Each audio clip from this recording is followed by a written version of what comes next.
There. All right. Hey, everybody. Thanks for joining us tonight. My name is Rita Crompton, and I am hosting the Inventors Roundtable, and we are doing something a little bit unusual for our group. We have a guest speaker tonight. Robin is from Packwell Manufacturing. They do a variety of things, and we're really glad to have her with us. What I'd like to do is have everyone introduce themselves first, so Robin kind of has an idea of the audience tonight. And that way, if anybody's late checking in, we can still give them time. So Bill, go ahead. And since you're in my, top left-hand corner and we go top to bottom, left to right, you're first. All right. And I'm not sure how much I'm supposed to say. I'm Bill Holly. I'm an inventor. I own 3 utility patents. I'm currently working on one, which is a vastly improved hammer. And I have 1,000 on order from China that'll be coming in any day. And a new addition to the organization, Angelina Hopkins, is handling the sales, the store at Amazon, et cetera, and I'm in hopes that she may join us tonight. Anyhow, life is good, and it gets better all the time. Well, as soon as you are ready, you let me know. We'll get you on the radio show, and then we can post and add the links to your Amazon store or wherever you want, because we add all the links. So let me know. Well, and as a final note, I sent Rita one of my hammers, and her response basically was it was a little cumbersome, a little awkward at first, a little different at first. But after that, learning curve, I can't imagine using anything else. Exactly. That's for sure. I've still got it. Very curious. And I'm thinking that I'm going to use her statement with her blessing, of course. Absolutely. As part of my advertising. Absolutely. Lon, you're next.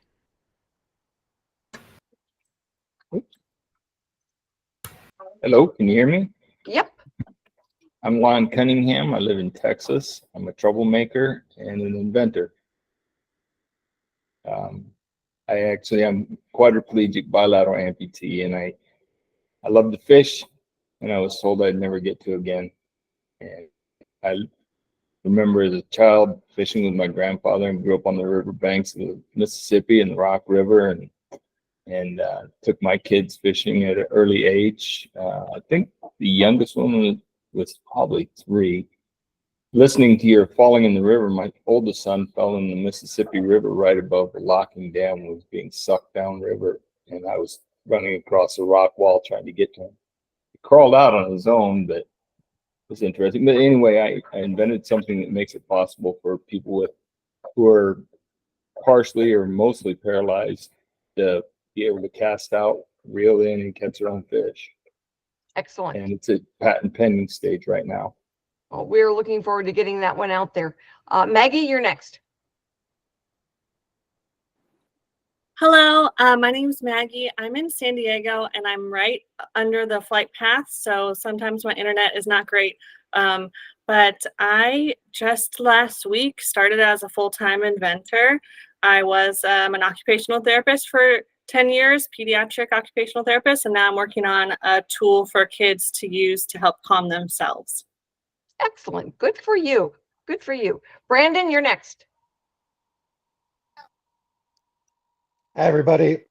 Gosh, I am Brandon Kohler. I have a product development company in Indianapolis, Indiana, and I'm actually a client of Robin's. I met her at a large trade show, and she helped me update my packaging and saved me about $2 per unit and made it much more professional and appealing. And now it's on more store shelves thanks to her and her graphic designer and her team. And they met 2 different hard deadlines. Yay. Well, thanks for joining us tonight, and thank you for introducing me to Robin. Randy. Hi, everybody. My name is Randy Butler. I am a first-time inventor. Right now, I have a utility patent pending for a product that I've called the Dish Dryer Pro. And basically what it does is it helps dry dishes that, you've hand washed by blowing them dry. And she had a lot of interest at the trade show that we went to, ASD Market Week last March. Absolutely. Yep. Jeff, are you there? I am. Yeah. Hey, Rita, how you doing? I'm fine. How are you tonight? Doing well. Yeah. I'm Jeff Gerhard, and they haven't been on in a while. I've been waiting for my manufacturing prototype to get done. I have a utility patent filed as well, waiting on the U.S. Patent Office to confirm or deny. And so it's basically it's a pusher squeegee. It's a large squeegee for snow, yard debris, all kinds of things. It's flexible. It's different than a shovel or a fixed type moving device. So that's what mine's about. Excellent. So Robin, why don't you go ahead now and introduce yourself? Thank you for being with us. And like I said, we post this so people who couldn't be here tonight can see the topic and be able to go and meet you, because they, for some reason, they always think that I just, make people up. So it's really nice that you could join us and we can see you. So tell everybody a little bit about yourself and what you do. And then, go ahead, let everybody know what Packwell does. Sure. So first, I want to thank Brandon for telling me about your community. I'm so happy to join. Inventing is a passion of mine and my family's. I am surrounded by inventors. My father, my uncle, my grandfather, all inventors. And I truly love seeing somebody's idea come to life and being a part of it. And I've seen a lot of challenges. We've been through a lot of challenges. And so my grandfather invented blister packaging in 1949, and that's kind of what started our family business of printing, which led into manufacturing sealing equipment. So we also manufacture that. It's all made in the USA. And we then led to fulfillment. So now we also do fulfillment of if you manufacture overseas and want us to just take that manufactured product, put an envelope to you and get it to your customer. If you want us to do the packaging, if you want us to do the sealing, anything that you need to get it on the shelf or in the mail, we'll be a part of that for you. We offer warehousing. We offer any type of printed boxes, bags, blister packaging. We thermoform. The only thing that we don't manufacture is something that would be made out of tin. So, but that's pretty much it. We love getting creative, and we love the challenge. So one of the inventors I've been working with, she isn't with us tonight. One of her big issues was she was having a product manufactured in China, but they were killing her on the shipping and getting the product over here. So we're looking more and more at, the option of having things manufactured in the US and then possibly shipped to you. Yep. So can you, what have you seen change in the last 10, 15 years as far as packaging? So versus US versus overseas? Is that what more the question? You've seen things change over, what do store owners want? Okay, so a lot of the stores are asking for a lot of eco-friendly options, and not to have PVC in your packaging anymore, or to have recycled PVC at least. And so that's been a big problem. And then soon they're going to want eco-friendly products to be coming to market, and that is going to be a very big challenge on the inventors. That's something everyone's going to have to think of, because your product could eventually go into the landfill, and that's what they're worried about. And so it's starting with the packaging itself, but it's going to end up being the products. So that has been the biggest challenge, which we'd have to adapt to, getting different materials and adding things to our plastics so they decompose better or compost better. And that's, I'd say, the biggest challenge in the last 10 years. Which we have no issue right now doing. So that's been really great. And then also, people who are manufacturing the products overseas, it used to be a lot easier to get your full packaging overseas with the product. And then they started charging more money to do the packaging with the product. So we've seen lately they've been manufacturing the product overseas and then doing the packaging itself in the US, and it ends up being a lot more cost effective. Well, and that's what we're looking at specifically with Wendy, is that she's going to have just the package, the product shipped. And she's actually looking now at different places she can even have it made, just because the shipping, all of the different expenses with shipping in are just outrageous. They're almost doubling the cost of her product just for shipping. I know that you had spoken with her at one point, and Yeah, we spoke to her this morning. the niche of the packaging was a piece, but then the niche of being able to get it fulfilled. And so she stepped away from, the one gentleman who was kind of pushing her to China, and is, come back and is redoing all of her numbers for made in the USA, because, even if it costs a little bit more to make it in the US, right? If the cost of shipping doubles the price, you're better off paying a little bit more per unit, because then you didn't have to deal with all the shipping and the tariffs. Now, Yep. one thing that you look at for her is that her product is heavy. It's like 10 pounds a unit. And we had another gentleman that, did the same thing, but his was very small. And so their quality control was horrible. And so by the time he got them over here and got them tested, the failure rate was so high, he was better off paying more per unit to have them made in the US, because the failure rate was lower. So Yep. there's a lot of variables that you look at before you make your final decision. We do a lot of repackaging for products that have come over and they're completely destroyed, or they don't make it into the stores, or the stores reject them, and we have to repack them for them. So we do a lot of that for like the big toy companies, and trying to think what other like accessory type products that don't make it over here. If they're really heavy, they end up destroying the packaging that they're in coming over here. And that was a challenge that we were working on with Wendy. Yeah. Does anybody have any questions for Robin? No question. No questions. All right. And what else do you want our inventors to know as far as when do they start looking for packaging? so I would say start looking when you have a concept, when you have a prototype, even if it's not finished. It's going to be very close. It's going to be close, and then you can get a ballpark idea of what you're looking at, different types of packaging.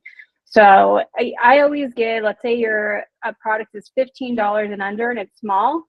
You can do a blister package for that for under 30 cents. And if it's a larger product, we can do a chipboard box, or we can do an SBS board box. And it depends on the weight of your product, and it'll be very close when you have your prototype. And I highly recommend getting those numbers in the beginning. Well, we always tell the inventors is that your price to the store, the wholesale price, should include the manufacturing, the packaging, and the shipping. But in like Wendy's case, all right, what we thought would be a good wholesale pricing, and she was getting confirmation from that, all of a sudden now that reality doubled for her, and was, she started taking orders, but the cost of shipping was going to be so high that now it just really threw her. She's got a hot tub product that threw her out of the water, and made it really difficult for her to, look at options. Bill? One of the things when I think about order fulfillment, I think about all the things that are back office kind of things, the sales tax, et cetera, et cetera. Robin, when you're doing the order fulfillment, does it include that reporting, the reporting to the various states relative to sales tax? So you're usually with fulfillment, the program that you're going to be using, there's something called like a plugin that you'll have in your shopping cart on your website, and that will automatically calculate wherever it's shipping to. So it does it automatically. We actually don't manually do any of it. And then we connect it with a shipping program here, and they kind of they talk to each other, and they tell each other, where it's going and how much it's going to be, and it tells your client that what for it. So that's all pre-calculated. And the payment? That's all done on your website, and it goes straight to your bank account. Son of a gun. Thank you very much. Yeah, of course. Yeah, there's technology's come a long way since, the days of, taking them in, delivering them to, someplace, and then having to collect a check. Everything is done automatically these days. And so, Brandon, tell everybody, kind of what you've got. What were you using before you met Robin? So I was actually using a comic book case that was costing me almost $2.50, and then it went up in price, and I had to really buy in bulk to make it worth it.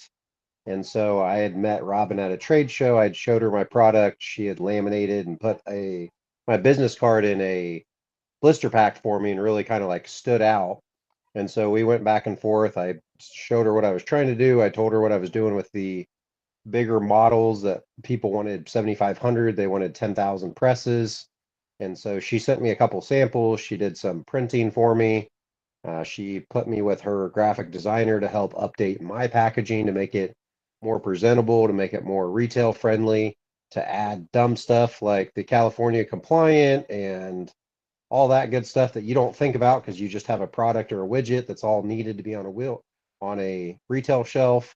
And then we went with some samples. We overnighted some samples for some photo shoots.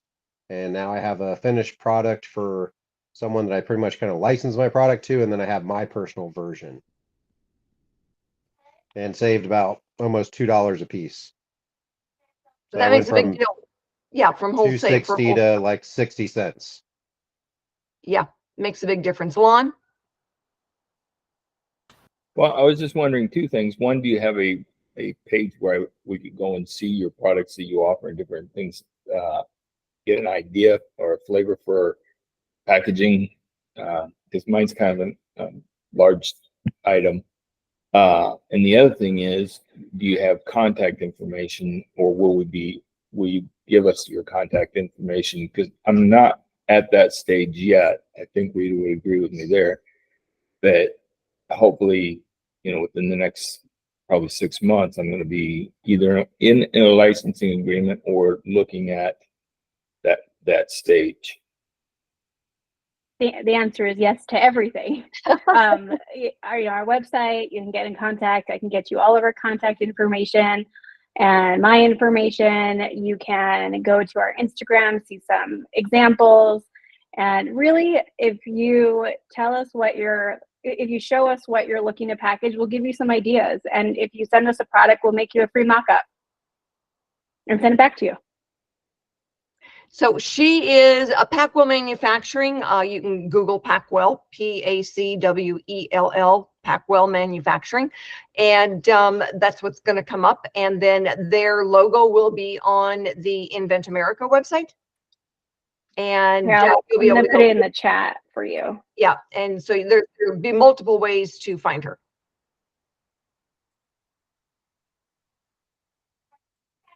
And she's on LinkedIn. Oh, I am. Yes.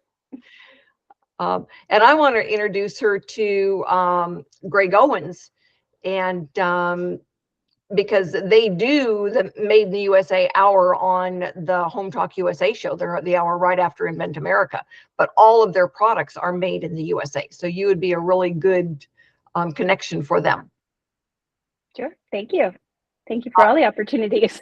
Well, they actually manufacture their product in the US. But he's, where he's running the radio show now, and I met them through a group, Made in USA website, which is basically the USA version of Amazon, where all the products have to be made in the USA. And so I'm sure that they would, love to talk to you and visit with you. I think, one of the big things is that we see fulfillment companies on a pretty regular basis. But when they don't do the packaging, all right, that's another step where you guys do the packaging, the warehousing, the fulfillment. That's really a nice way to tie everything together. Yes. And we do print your packaging for you. We offer warehousing at no cost. So, and that's a big deal. That's a big deal. I know that was one of the things that Wendy was looking at. Yep. Because she was gonna, do a storage unit. And she said, "Oh, I can do that first round myself." And I'm thinking, okay, I get other inventors that want to do it, and after they do the first 2,000, it's like, "Oh, shoot me now! My wife's gonna kill me." Yeah, it's not as easy as everyone thinks, but if you have the right team and you have. It's done. I've seen people do it out of their garage, and I think it's great. If you want to do it and you're passionate about it, it's okay. But if you want us to help you, we're here. We had a family in Colorado up in the mountains, and they had everything shipped, and it was a family business. And after dinner, instead of watching TV, the entire family and the kids all sat around and did the packaging and the shipping. And that didn't last real long because the kids were saying, we quit. Yeah, I mean, I'm not gonna lie. When I was a kid, we helped do all the packaging after school. Yep, for sure, for sure. Maggie, tell us a little bit more about where you are in the process and what you're working on. Sure, whatever you can share. Sure. Yeah. Thank you. I really appreciate this opportunity to learn more, and I have a prototype right now, but I'm working on refining the prototype and talking to IP attorneys about starting the process of a patent. And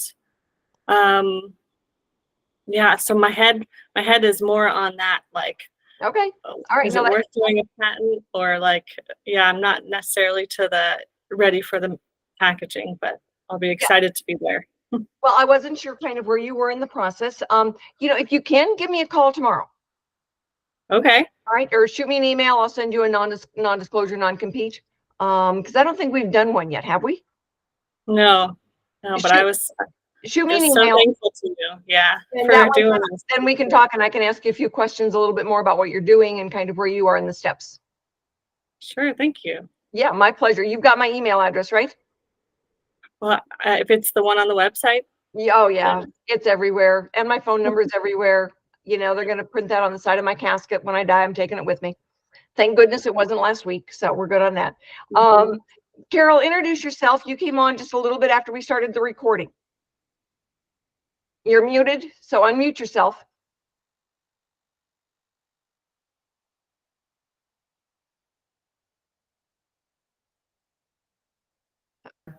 Can you hear me now?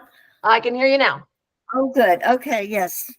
Again, I'm Carolinino, and I've been working on my prototype for quite a while, but had some obstacles that came along and set me back. But I've been trying, as you know, I did send my product off to the show, the Las Vegas show, and we had some issues with the stability of the product. And so I have been trying to make contact with because I live in North Carolina now, and I was trying to make contact with the university that's nearby me in Charlotte. I've had a very difficult time finding anybody. I'm not sure if there's nobody there in the summer. I don't know, but I wanted to see if I can contact their engineering department to reinforce the product so we don't have any issues of it, falling over when someone is reading. Right. Have you Googled locally makerspace? No. Excuse me. No, I haven't. Try that. A makerspace.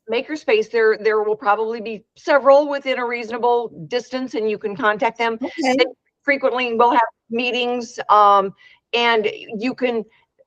They've got equipment. Usually at the makerspaces, they'll have equipment, and they'll have engineers that go in and kind of piddle around and do some fun things. And you may be able to find somebody there that can give you some help. And they'll appreciate that. Quicker at it than a university. Yes. Okay. I will do that tomorrow. Okay. Absolutely. Yes. So I'm kind of at a standstill. Yeah.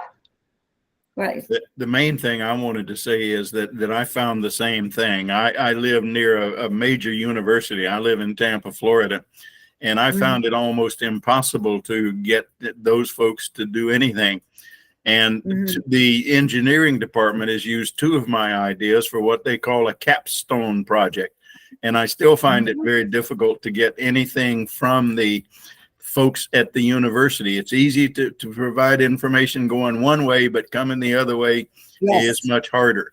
But I did find something else that has been a great help. And I found some folks there for various other projects, and it's called upwork.com. And they are basically an intermediary to put you in touch with people with various specialties.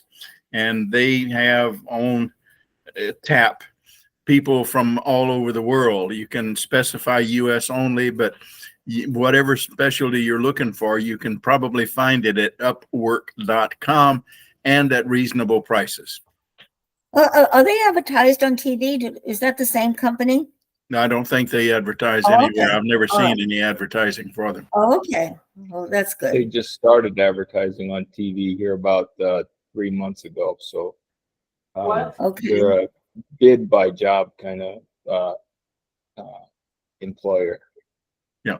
Has your experience with them been positive? Me? Yeah. I have not had an experience with them. I just looked them up because I was looking at doing something as a kind of a side job, and that was one of the things that came up. That's all I really know about them, is that they're a bid on the job, and you if you're the person wanting the job done, you accept the bid or you pass it off, or you have your choice. And if you're the person who's doing the work, then you put in how much you're willing to work for, what you're willing to take per hour as a minimum. I'll check them out and Okay. see what's going on, because we're always looking for options for our inventors, and prototyping and that design work is the first big obstacle frequently that somebody's walks into, because it's hard. They can't read your mind, you cannot read their mind, and so it tends to be a back and forth to finally get it in testing. It's like, Bill, how many handles did you go through before you found the one that made the difference? And you can't read his mind, you don't know what he's thinking, he can't read yours to say, oh my god, it needs to be a half inch shorter, until you trial and error it. It is. And my main experience, by the way, with Upwork was with editing. I'm also a writer, and I That's good to know. to them, and they edited for me, and they did a good job at a very reasonable price. What kind of writer are you? I have a workbook that I have that the title is Some Politically Incorrect Ideas. Okay, all right, I like that. No, I was just wondering, because I'd written 3 novels in my past, 3 murder mysteries in my other life, and my grandsons and I are getting ready to do another series of novels called The Adventures of Samson and Delilah, and they're going to be placed out here in the forest. And so we will get to the point where we need, some of that help. So I'll go take a look. By the way, I also did a little checking at Amazon, and for a little bit of upfront money, they will turn something over to an editing staff, and they will do the print on demand, and they'll take 40% of the revenues. So when you get something done, Amazon might be a good place to sell it. Okay, excellent. Carol. Well, I'm very glad that you said that, Bill, because I have written a book myself, and I'm trying to get it converted from a biography. It's not my biography, it's autobiography. It's about my mom, and I'm trying to convert it from an autobiography to a novel, and because it will be more intriguing and interesting as a novel. And so that was really good to know. So any contacts, I've been trying also working on the local novelists in my area, but very, very expensive, somewhere like $250 an hour. And that's a way above my range right now. So anything that you have that would be helpful, I would be more than happy to explore it. Excellent. Maggie? Well, I was going to ask a question, because I was thinking, man, I wish I could use Robin's knowledge, but I'm not like totally there yet. But as we were talking, when it comes to like thinking about Amazon, I'm guessing, and I wanted to see if I'm correct, Robin, it sounds like you're more for people who are trying to do, like, they have their own website and they have their sales coming from like their own website. And then it would kind of link up to you, and that you would help fulfill, versus someone else could make a decision to do Amazon, which maybe would do that fulfillment through them. But this was, it sounds you're like more, you know, US based and more, it sounds like you'd probably have like better customer service, maybe. I don't know, but maybe you could talk a little bit to that difference. Sure. So the only company we actually don't fulfill for is Amazon, and we did it, and I highly recommend working with an Amazon fulfillment center with them. The issues that we had were, you know, customers returning products, rejecting for various reasons constantly, and you end up getting a lot of fees for it. And if you work directly with the Amazon fulfillment centers, you actually would make probably more money than working with someone outside of that directly. And that's why we stopped doing it, is because it was costing our clients a lot of money. And that's not the business that we are looking to be in. We want to see you succeed and not have all those chargebacks and things that go on in the Amazon world. So we started working in the TikTok shop now, and we'll see how it goes. And that does not seem the same as Amazon at all. Seems a lot smoother, just like our current process. We are in San Diego, by the way. So if you would ever like to come meet up, happy to meet with you and talk with you and whatever you need. And if you have any questions, even if it doesn't relate to us per se, I'm happy to help you through the process. And I was just going to ask you about TikTok, because we've had a lot of inventors moving over to TikTok shop. So that is good to know. Yeah, they use a platform called like Simply, I believe. And, you know, the person who takes care of all the fulfilling here, she knows that's what will happen. They use a different platform than Amazon. It's a lot easier. Great. I know that was one that a lot of inventors were starting to look at. Lon, you've got a question?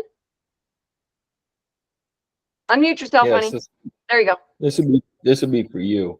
And I don't know if I'm overstepping or just if I'm doing things in the wrong order here, but I've got people wanting to buy this thing that haven't even seen it, just on word of mouth. And my prototypes will be done this next week. So is it smart to not sell until I've done the market research? Because next month I'm going on a fishing trip with probably 20 other quads and paraplegics. That is what this is designed for. Before I answer, let me ask a couple of questions to get parameters. Are you able to make all of your products? So, I mean, you get past the point where they're not prototypes anymore, and you personally are making them to sell. I can. It's kind of sticky right now because the guy that did my drawings for me, he's actually building them for me. Him and my son is printing off a couple parts in 3D print, but they're just kind of like wedges that go that assist in this. And then Tyler, the guy that did all the drawings, is actually doing the building for me. Okay, so are the people buying then acquaintances, you know, close to you, or are they strangers off the internet? They're people that I know. Okay, when they're people you know, if you say, okay, I'll take, you know, if you want to order one, you know, half now and the other half when, you know, when I deliver it. All right, it lets them know you're promising to deliver, and you then keep it in a bank account so that if you know, something comes up and you don't deliver, you can give it back to them in full. But it's, you know, they believe you more if you say, okay, you know, here's the invoice. Right now we're doing, you know, half up front and then the other half when we fill the order, because you're not that far away. It's not like you're, you know, 6 months down the road and you have no idea where they're coming from. Right now you can make them and deliver them to your friends. If you were doing, you know, like a Kickstarter campaign and these were strangers, I'd say no, absolutely not. You're too much on the risk, and there's too many expenses that go out of your pocket that you can't count on until you have some hard numbers. But friends, family, you know, they're people that are local, people that you go on the fishing trip with. I'm not as concerned about them as I would be if you were just selling it to strangers off a website or Amazon. So then I have two places that want to sell them. Also, a couple of people I know that have bait and tackle shops. Okay. They want to actually sell this as soon as it's got some built. So it would be better off, if I'm understanding you correctly, for me to sit tight on that until I go through a licensing agreement or till I get this thing market ready. Right. Until you've got inventory on those that are at that level, you don't want to be on the hook, so to speak. And you don't want them to be, saying, well, you promised, lawn, and so now we're not going to carry it. The other thing is that once you start getting out there more, one of the biggest things that encourages someone to knock you off is not filling orders. Right. So, they've placed an order with you, you haven't filled it, they start talking, somebody else says, oh, we can do this. And then they get out there and then they know that you don't have the deep enough pockets to fight them. Once you're able to do a short run, all right, even if you go to, someplace local, a makerspace, and they're running them off, a dozen a week or whatever, and you're able to fill some orders for the local bait shops, that's great, because now you've proven you've separated someone from their money. It's easier to license it. Okay. All right. Thank you. So you've got some options in there, but you want to always, be careful. Make sure you know who you're dealing with when you're making promises. Friends, family, we call them the 3 F's: friends, families, and other fools. Don't worry so much about those as we do about as soon as you start working with a stranger. Gotcha. Thank you. All right. Does anybody else have a question for Robin, so that we can let her go if she needs to, and we can go ahead and go on with our meeting? She'll be easy to find because I'm going to post her name and phone number everywhere, and the website, because we are very grateful to, have her part of our group now. Any other questions? All right. Robin, my dear, you are free to go.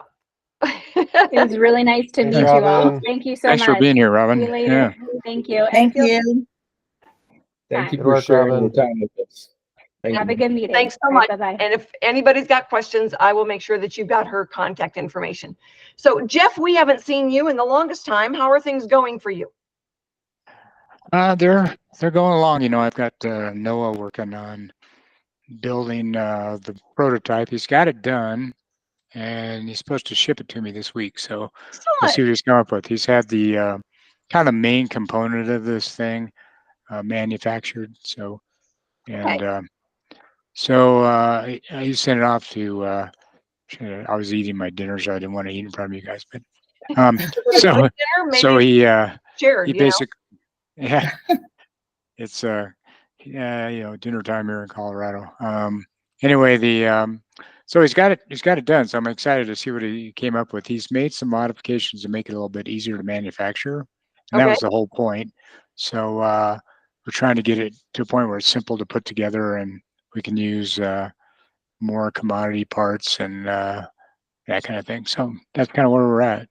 All right. You ready to be on the radio? Do I want to be on the radio? No, I said, are you ready to? There's not a do you. No, not yet. I've been on the radio a couple times, but I'm not quite there yet for this round. So, All right. yeah, but I'll gladly do that when I get a piece or a part. So, All right. You're getting close then. Brandon, are you ready to be back on the radio?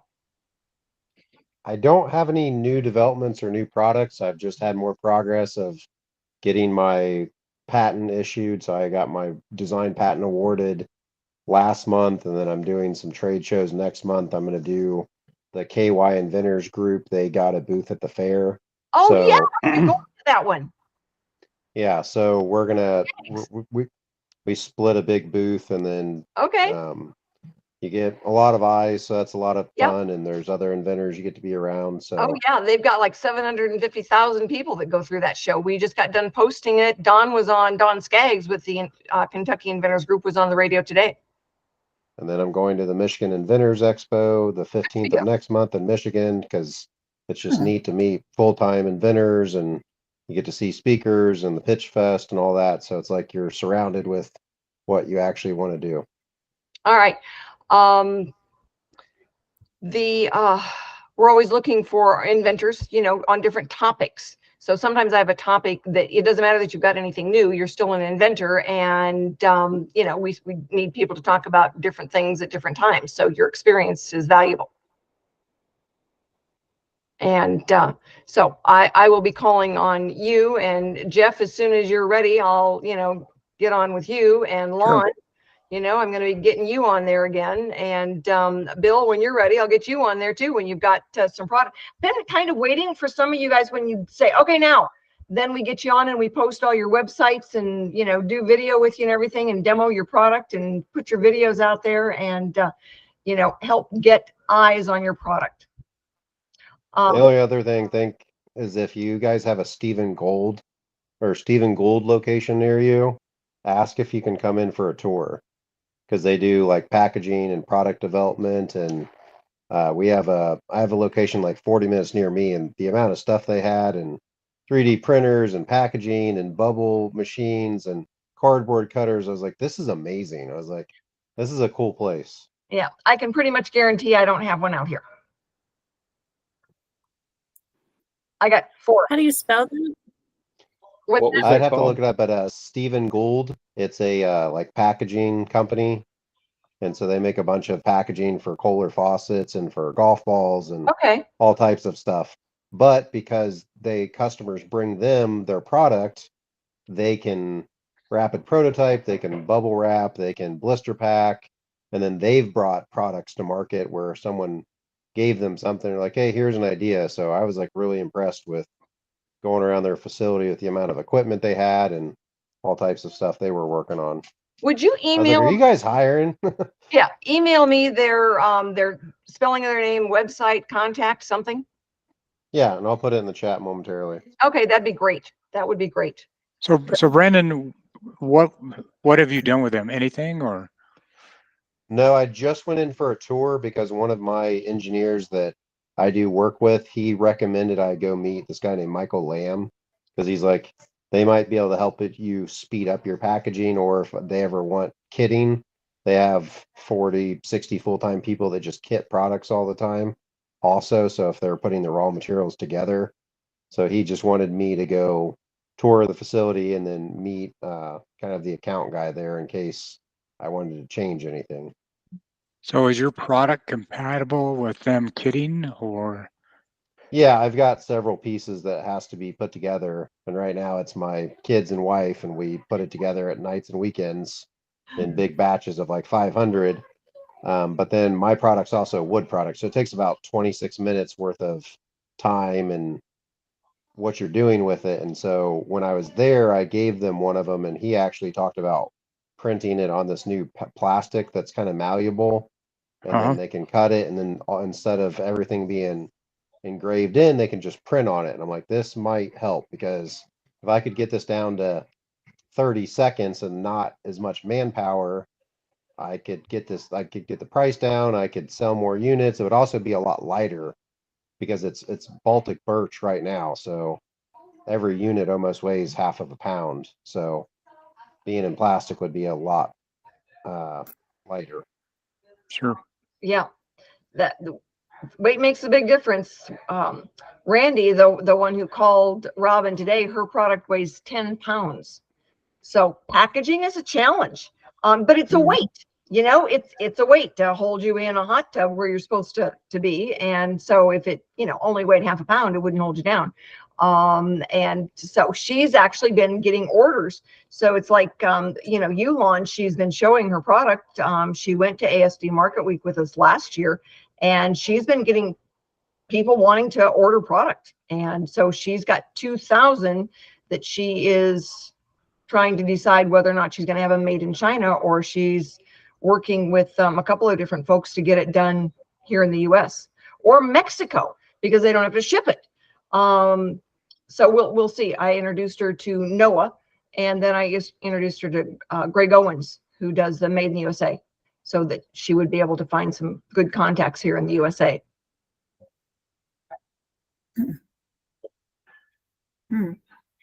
So where's Noah's going to have yours made, Bill? You're muted. Sorry about that. I was talking, I was also muted. The order I have in process now is coming from China. From China. All right. Jeff, where are yours coming from? I don't know where he sent the head to be machined. Honestly, don't know. I didn't think it was China. I thought it was something like Vietnam or, South Korea or something like that. Definitely Asia, but I don't think it was China. I'm not sure.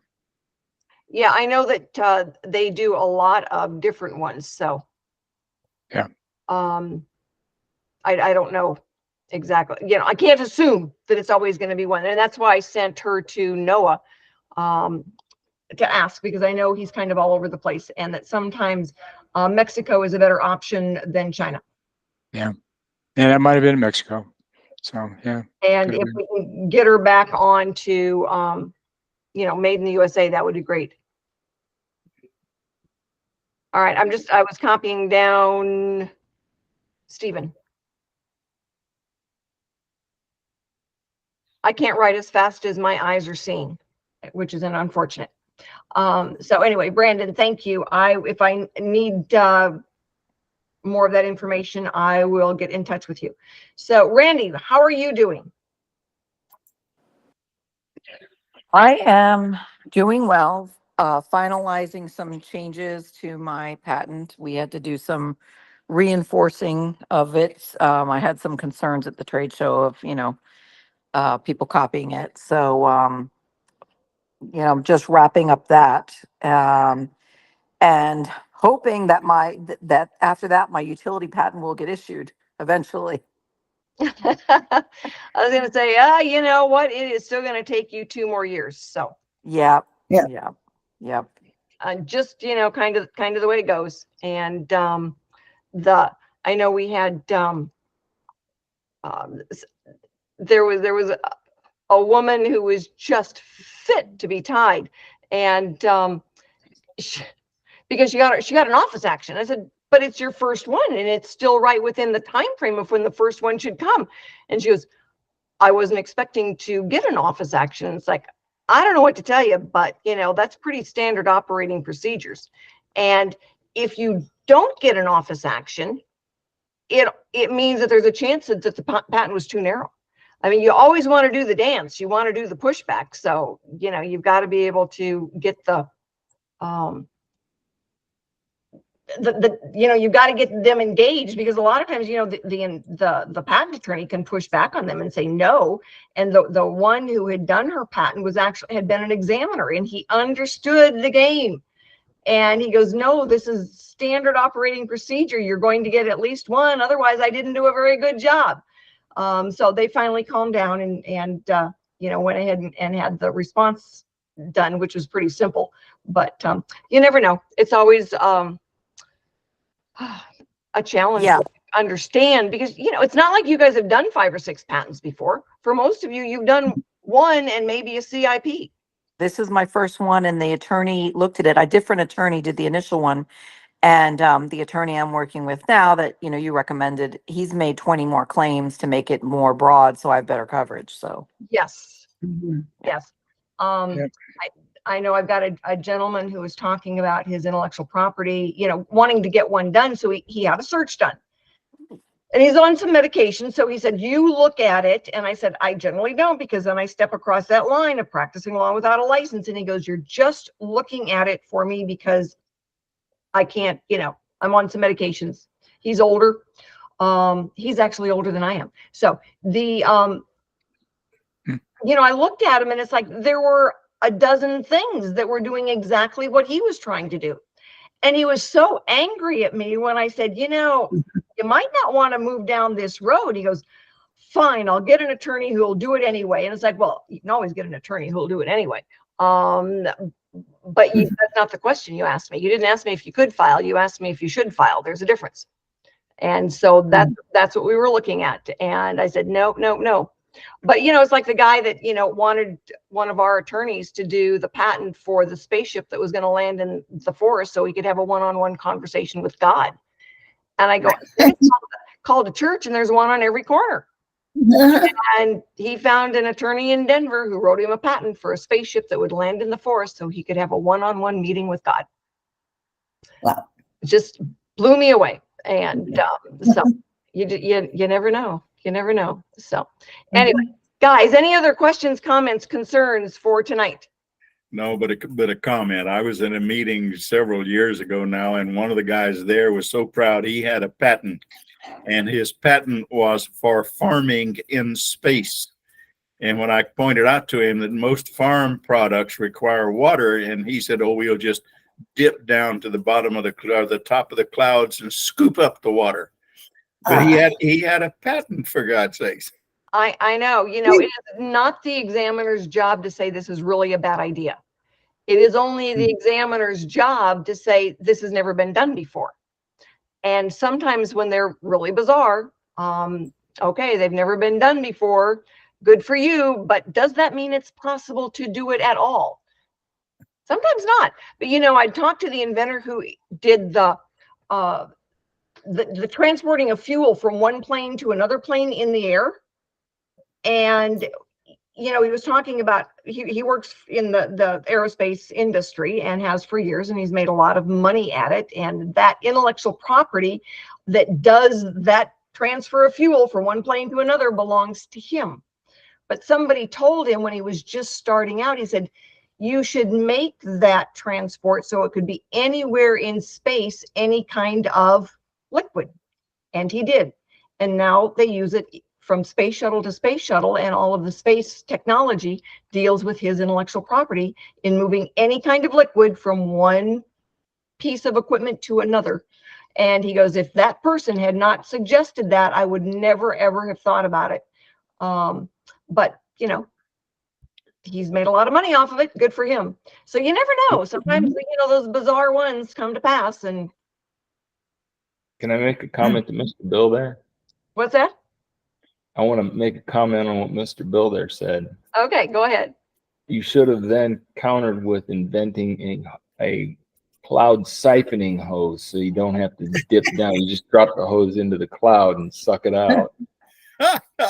I love it. That had not occurred to me from then until now, even. Bravo. If they drop a hose in anything, you know, that siphons it up, it wouldn't work out there, because they'd say somebody's already filed this. It's a hose that drops down into a puddle of water and sucks it up. You know, I think you siphon gas out of a car with a hose stuck down in the gas tank. But maybe you can put a new design on it. Well, you never know. So, all right. That Stephen Gould is a good tip, Brendan. They've got one in Aurora in Colorado. Oh, cool. Did you just call in the office and schedule a tour? Yeah, I had gotten warm introduction to one of the account people. And so you might talk to someone in sales and then tell them what you're doing. And then I literally asked for a tour. I'm like, can I come see the place? And he's like, yeah. And he introduced me to everybody, and I got to see projects, and they were going through machines. And I was like, wow, this is impressive with what you guys have. You know, they have a POC on every office in their U.S. locations. So I assume that's the person you contact. Knowing if they've got one in Pittsburgh. I would imagine they probably would. Yeah, let's see here. Yeah, Philadelphia and Wexford. I don't know where Wexford is, but I'll find out. I'll check it out. There's two major cities I get to once in a while. One is Pittsburgh and the other one's Salt Lake City. Yeah. So they're big enough. Yeah. So I'll check the Wexford one, because I'll be going up there. But anyway, guys, thank you so much. I will be talking to a few of you in the next couple of days. Thank you for all. One last question. And when you're ready to do it, let me know, because it's amazing how fast Mondays roll around. Can I ask one last question? How you spell that, Stephen Gould? Is it S-T-E-V-N or is it S-T-E-P-H? It's P-H. It's P-H-E-N. Okay. All right. Thank you. I did. It's also in the chat. Thank you. See All you. right. Take care, everybody. Thanks. Thanks. Good night. Talk to you later. Good night. Thanks, Miss Rita. Good night.